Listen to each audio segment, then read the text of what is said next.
Hey everyone, in this video, I'll show you how to enable developer mode in iPhone in iOS 18. Let's get started. First, start by opening your settings app on your iPhone and scroll down and click General. And under About, select Software Update. Tap Beta Updates and select iOS 18 Developer Beta. If you haven't already, install the developer beta version of iOS 18 in your device.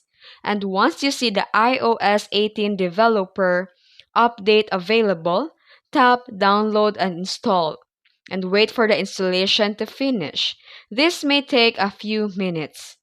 And after your iPhone restarts, go to the settings and scroll down and tap Privacy and Security.